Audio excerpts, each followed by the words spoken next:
இந்த வீடியோவில் நீங்கள் என்ன பார்க்க போகிறீங்கன்னா, நம்ம தல டோனி வந்துட்டு கமிங் டே அன்றைக்கே வந்துட்டார் அப்படின்னு சொல்லலாம். ஸோ அஃபிஷியலாகவும் சிஎஸ்கே ஹேண்டில்ஸ்லேருந்து போஸ்ட் போட்டாங்க. ஸோ தலையும் வந்துட்டார் கைஸ். ஸோ இவர் வந்து இந்த வருஷம் ஓரளவுக்கு பயங்கர இம்பேக்ட் காட்டுவார் அப்படின்னு நினைக்கிறேன். ஸோ இந்த வருஷம் மேக்ஸிமம் சான்சஸ் கீப்பிங் லெஸ்ஸாக இருக்கும், எனக்கு தெரிஞ்ச வரைக்கும் இருக்கும்னு நினைக்கிறேன். இல்லைனா மிச்சம் இருக்க யங்ஸ்டர்ஸை யாரோ ட்ரை பண்ண போகிறாங்க அப்படின்னு தான் சொல்லுவேன் கைஸ். ஸோ பார்ப்போம், இந்த வருஷம் கீப்பிங் வந்து டெவான் கான்வே பண்ண வைக்குவாங்களா, வாய்ப்புகள் இருக்கான்னு பார்ப்போம்.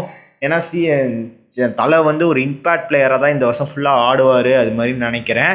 ஏன்னா இந்த டைம் வந்து பேட்டையும் கொஞ்சம் சேஞ்ச் பண்ணியிருக்காரு, வெயிட்லெஸ் பேட்டை வச்சு ஆட போகிறாரு அது மாதிரி சொல்லியிருக்காங்க, நியூஸஸ்லாம் வந்துட்டுருக்கு. ஸோ அதனால் வந்து தலை வந்து இந்த வருஷம் பயங்கர ஹிட்டிங் பிளேயராக போகிறாரு. ஒரு இம்பேக்ட் பிளேயர் ரோலாக வந்து இந்த வருஷம் பர்ஃபார்ம் பண்ண வாய்ப்புகள் அதிகம் அப்படின்னு சொல்லியிருக்கேன். ஸோ வேணால் பாருங்கள், தலையே ஒரு டைம் சொல்லியிருக்காரு, இம்பேக்ட் பிளேயர் ரூல் இருக்க வரைக்கும் நான் வருவேன் அது மாதிரி. ஸோ மேக்ஸிமம் சான்சஸ் இருக்கும் கைஸ். தலை வந்து ஒரு இம்பேக்ட் பிளேயராக விளாட்றதுக்கு பிளேயிங் லெவனில் இருப்பாரான்னு தான் ஒரு டவுட்டாக இருக்குது அப்படின்னு தான் சொல்லுவேன். ஸோ பாப்போம் என்ன நடக்க போகுதுன்னு. ஸோ இப்போ வந்துட்டு கமிங் டேயில் வந்து யாரெல்லாம் ஜாயின் ஆயிருக்காங்க கேம்பில் அதெல்லாம் பற்றி ஃபஸ்ட் எடுத்தனே யாரெல்லாம் ஜாயின் ஆயிருக்காங்கன்னா, ஆண்ட்ரே சித்தார்த், குர்பீத் சிங் இவங்களாம் ஜாயின் ஆயிருக்காங்க. ஸோ இவர் வந்து pace bowler. So Andre Siddharth ஒரு பேட்டர் கைஸ். ஸோ 2 பேர் எடுத்திருந்தோம். ஸோ இவங்க 2 பேர் ஃபஸ்ட்டு ஜாயின் ஆகிருக்காங்க. ஸோ மிச்சம் இருக்க பிளேயர்ஸ்லாம் யாருன்னு பார்த்தீங்கன்னா, அன்குட் கம்போஜ் வந்து ஜாயின் ஆகிருக்காரு. நம்ம எடுத்திருக்க ஒரு அன்ரேட்டட் ஃபாஸ்ட் பவுலர் அப்படின்னு சொல்லுவேன். அதுக்கப்புறம் நம்ம கேப்டன் ருத்ராஜும் ஜாயின் ஆகிருக்காரு. ஸோ இந்த அன்குஷ் கம்போஜோட பவுலிங் தான் நான் வந்து இந்த பயங்கரமாக எஃபிஷியண்ட்டாக வெயிட் பண்ணிகிட்ருக்கேன். இவரோட பவுலிங் பர்ஃபார்மன்ஸ் எப்படி இருக்க போகுது இந்த IPL 2025ல். ஸோ மற்ற பிளேயர் கம்பேர் பண்ணும்போது இவர்கிட்ட பொட்டன்ஷியல் இருக்குது.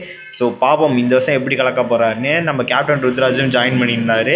ஸோ அதுக்கப்புறம் பார்த்தீங்கன்னா வேறு யார் இருக்காங்கன்னு பார்த்தீங்கன்னா, முகேஷ் சௌத்ரி ஜாயின் ஆகிருக்காரு. அதுக்கப்புறம் ராமகிருஷ்ணா கோஷ் இவரும் ஜாயின் பண்ணியிருக்காருங்க கைஸ். ஸோ அதுக்கப்புறம் பார்த்தீங்கன்னா நம்மளோட ககீல் அகமத், அதுக்கப்புறம் கமலேஷ் நாகர்கோட்டி இவங்கெல்லாம் ஜாயின் பண்ணியிருக்காங்க. 2 ஃபாஸ்ட் பவுலர்ஸ் வந்து ஜாயின் பண்ணியிருக்காங்க. அதுக்கப்புறம் பார்த்தீங்கன்னா வேனிஸ் பெடி, அதுக்கப்புறம் செயிட் ரஷீத், ஒரு யங் விக்கெட் கீப்பர் பேட்டர் எடுத்தோம் வேனிஸ் பெடி, அவரும் ஜாயின் பண்ணிட்டாரு.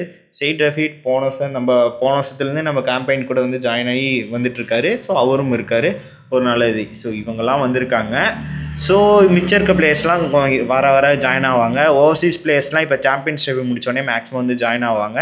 ஸோ அவங்களுக்கு எதுவும் சீரீஸ் இல்லைனா வந்து கேம்பெயினை ஈஸியாக சீக்கிரமாக வந்து அட்டன் பண்ணி ஜாயின் பண்ணிடுவாங்க அப்படின்னு சொல்லுவேன்.